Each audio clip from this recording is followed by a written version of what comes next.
अधिकारी इस प्रथम सिख क्रिकेट प्रीमियर लीग में भाग ले रहे टीमों के सभी खिलाड़ी, उनके कोच, देवियों, सज्जनों तथा मीडिया के मित्रों, मुझे अत्यंत प्रसन्नता है कि सिख कम्युनिटी के युवाओं के होलिस्टिक वेलबीइंग तथा उनके एम्पावरमेंट की कड़ी में आज एक नया अध्याय सिख क्रिकेट प्रीमियर लीग द्वारा एक जोड़ा जा रहा है। गुरु नानक देव जी ने कहा था कि मन करतार मही और कर हई किरत माई। हमारा मन ईश्वर की भक्ति में हो तथा हाथ कर्तव्यों की पूर्ति में लगा रहे। कर्तव्यों के प्रति इस भाव और उसमें निहित आदर्शों पर चलकर सिख कोऑर्डिनेशन कमेटी के सभी पदाधिकारी, उनके साथी निरंतर सिख कम्युनिटी के वेलफेयर और उसके एम्पावरमेंट में जुटे हुए हैं। मैं शायद कोई सप्ताह या 2 सप्ताह बीतता हो जब इस कोऑर्डिनेशन कमेटी के अध्यक्ष अजीत सिंह जी या इनके पदाधिकारी मेरे पास नहीं आते हैं। कोई न कोई समस्या जो समाज की है उसको मजबूती से नहीं रखते हैं। यह सिख समाज के प्रति उनकी जिम्मेदारी के एहसास और संवेदनशीलता का प्रमाण मैं मानता हूं। मैं समझता हूं कि उसी प्रकार से क्रिकेट प्रीमियर लीग का आयोजन सिख कम्युनिटी के युवाओं के जीवन में क्रांति लाएगा, उनमें आशा की नई किरण भरेगा तथा उनमें आत्मविश्वास भी जगाएगा। कल मैं सांबा जिले के एक गांव में गया था, गुड़ा सलाथिया। वहाँ के कुछ नौजवान मुझे मिले थे महीना भर पहले और उन्होंने मुझसे कहा था कि हमारे गांव आइए। वहाँ के नौजवानों ने और एक आर्मी के रिटायर्ड ऑफिसर ने मिलकर के उस गांव की नहीं बल्कि उस इलाके की तकदीर और तस्वीर बदल दिया है। चाहे वो नशा के खिलाफ अभियान हो, स्किल डेवलपमेंट हो, कोचिंग हो, लाइब्रेरी हो, इंडोर जिम हो, आउटडोर जिम हो, और वहाँ से कई लड़के उस गांव से, एक तो मोटे तौर पर आधी से ज़्यादा आबादी आर्मी में है, अनेक रिटायर्ड जनरल्स और ऑफिसर्स वहाँ हैं, अनेक शहीद हुए सेना के अधिकारी हैं। आधी आबादी सेना में काम कर रही है और पिछले बार जो सब इंस्पेक्टर का सिलेक्शन हुआ है, मुझे अगर ठीक संख्या याद है तो उस अकेले गांव से 9 सब इंस्पेक्टर जम्मू कश्मीर में चयनित हुए हैं, कुछ केएस में चयनित हुए हैं। तो मुझे लगता है कि केवल सरकार और प्रशासन के भरोसे नहीं बल्कि समाज भी जब जागृत होता है तो बड़ी उपलब्धियां प्राप्त कर सकता है। मैं निश्चित रूप से बधाई दूंगा सिख कोऑर्डिनेशन कमेटी के अध्यक्ष सभी पदाधिकारियों को और उनसे आग्रह करूंगा कि ये जो नई शुरुआत है इसको और व्यापक बनाने की जरूरत है। जम्मू कश्मीर समावेशी विकास की प्रतिबद्धता के साथ माननीय प्रधानमंत्री जी के नेतृत्व में पिछले 4-5 वर्षों से काम करने का बीड़ा उठाया था और अनेक ऐसी पहल प्रारंभ हुई है जिससे समान विकास, सामाजिक आर्थिक परिवर्तन को आगे ले जाने में मदद मिली है। मैं ये भी मानता हूं कि सिख क्रिकेट प्रीमियर लीग सिर्फ एक सामान्य स्पोर्ट्स इवेंट नहीं है बल्कि एक सांस्कृतिक और सामाजिक इनिशिएटिव भी है जो समग्र सामुदायिक विकास के लिए all Jammu Kashmir Sikh coordination committee की प्रतिबद्धता को दोहराता है। मुझे बताया गया है कि 23 फरवरी तक चलने वाला यह आयोजन भविष्य की चुनौतियों से निपटने और जम्मू कश्मीर में सिख कम्युनिटी के लिए एक उज्जवल भविष्य के निर्माण में एकता, अनुशासन और सामूहिक प्रयास के आदर्शों तथा मूल्यों को भी रेखांकित करेगा। मुझे विश्वास है कि इस तरह के इनोवेटिव कार्यक्रमों के माध्यम से all Jammu Kashmir Sikh coordination committee के मेरे साथी युवाओं में राष्ट्र और समाज के प्रति जिम्मेदारी की भावना को विकसित करने में कामयाब हो सकेंगे तथा सिख कम्युनिटी की समृद्ध विरासत को संरक्षित करने में भी महत्वपूर्ण भूमिका निभा सकेंगे। मेरा विश्वास है कि आप सभी के विकास और एम्पावरमेंट के लक्ष्य सार्वजनिक निजी भागीदारी के माध्यम से और मजबूत किए जा सकते हैं। यह साझेदारी हमें केवल स्पोर्ट्स तक नहीं बल्कि स्किल एंटरप्रेन्योरशिप से संबंधित जो काम जम्मू कश्मीर में हो रहा है उस व्यापक नेटवर्क के साथ भी समाज को जोड़ने की ज़रूरत है।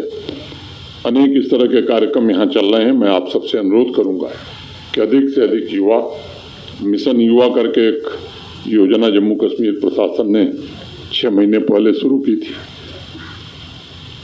मैं सबसे युवाओं से विशेष रूप से आग्रह करूँगा कि उस योजना से जुड़ने की ज़रूरत है। 1 लाख से ज़्यादा स्मॉल इंटरप्राइज गठित करना, 4.25 लाख से ज़्यादा युवाओं को रोजगार देना, ये सब लक्ष्य उस कार्यक्रम से जोड़े गए हैं। अगली पीढ़ी के विजन को अभी से हम तभी आकार दे सकते हैं, भविष्य की चुनौतियों से निपटने में तभी हम सशक्त हो सकते हैं। जिस तरह से आज देश बदल रहा है, आज भारत इनोवेशन सेक्टर में दुनिया की एक महाशक्ति बनकर उभरा है और वर्ल्ड रैंकिंग के अनुसार भविष्य की वैश्विक अर्थव्यवस्था को आकार देने में सबसे सक्रिय और ताकतवर देश भी बना है। दुनिया का तीसरा बड़ा स्टार्टअप इकोसिस्टम है और परसों यूनिकॉर्न की संख्या भी हमारे देश की 111 हो गई। मैंने दुनिया में हर 10वां यूनिकॉर्न एक भारतीय का है और टोटल वैल्यूएशन की अगर मैं बात करूं तो $350 बिलियन से अधिक योगदान आज देश के युवाओं ने यूनिकॉर्न के माध्यम से दिया है। हम सब जानते हैं कि भारत दुनिया की सबसे तेज गति से बढ़ने वाली अर्थव्यवस्था भी है। मोटे तौर पर जो वर्तमान जीडीपी हमारी है वो 6.5 के आसपास है और आपको जानकर आश्चर्य होगा कि जो दूसरा देश है दुनिया में वो यूएई है जिसकी जीडीपी ग्रोथ 5.5 है। चीन तीसरे स्थान पर है जिसकी जीडीपी ग्रोथ 4% है और दुनिया का सबसे विकसित और धनी देश माने जाने वाला अमेरिका इसकी जीडीपी 1.4% के दर से आगे बढ़ रही है। आप सब जानते हैं कि पिछले 10-11 वर्षों में दुनिया की 11वीं बड़ी अर्थव्यवस्था हम थे, अब आज 5वीं बड़ी अर्थव्यवस्था बन गए और 2030 तक भारत दुनिया की तीसरी बड़ी अर्थव्यवस्था बनेगा। इसमें यहाँ खड़े नौजवानों का भी योगदान हो, इसके लिए हमें संकल्प लेने की आवश्यकता है। आज भारत दुनिया का सबसे युवा देश है। लगभग 65% आबादी हमारी 35 साल से कम है और लगभग यही स्थिति जम्मू कश्मीर की भी है। जम्मू कश्मीर की भी 65% आबादी 35 वर्ष से कम की है। पिछले युवा उद्यमियों की भागीदारी के कारण, नौजवानों के प्रयत्न के कारण मिडिल क्लास का दायरा भी देश में बढ़ा है और आज देश की आबादी का 31% हिस्सा मध्य वर्ग मिडिल क्लास के रूप में तब्दील हो गया है। अगर विश्व में टैलेंट्स या यूं मैं कहूं कि स्किल्ड मैन पावर की बात करूं तो अगले 10 वर्ष में स्किल्ड वर्कफोर्स की सप्लाई में भारत का हिस्सा मोटे तौर पर 25% होने वाला है। आप इस बात से अंदाजा लगा सकते हैं कि 2030 तक भारत की वर्किंग एज वाली जनसंख्या 1 अरब से अधिक हो जाएगी।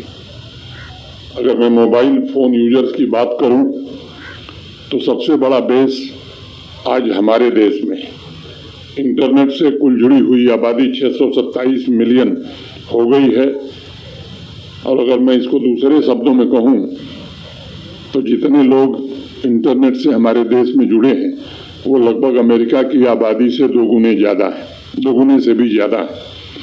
डिजिटल भुगतान में भारत आज विश्व में नंबर 1 पर है।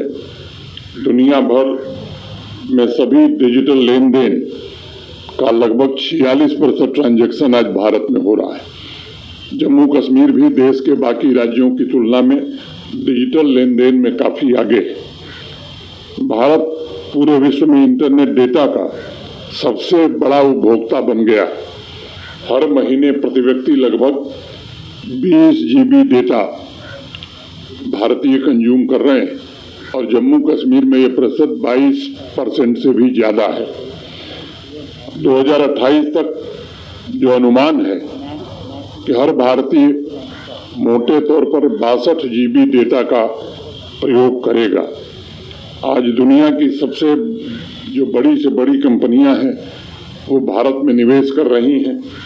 1500 से अधिक बहुराष्ट्रीय कंपनियों ने अपने वैश्विक क्षमता केंद्र पिछले 5 वर्षों में भारत में स्थापित किए हैं।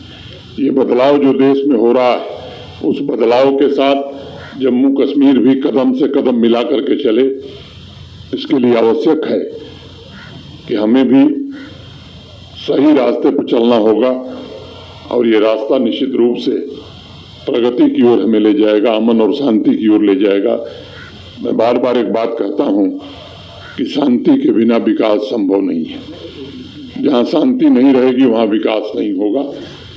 केवल प्रशासन और पुलिस का ये काम नहीं है, समाज के जिम्मेदार लोगों का भी ये काम है कि शांति स्थापित में समाज भी सहयोग करे। फिर से एक बार मैं सिख कोऑर्डिनेशन कमेटी को धन्यवाद देते हुए, इस टूर्नामेंट के लिए शुभकामनाएं देते हुए अपनी बात मैं यहीं पूरी करता हूं। धन्यवाद। जय हिंद।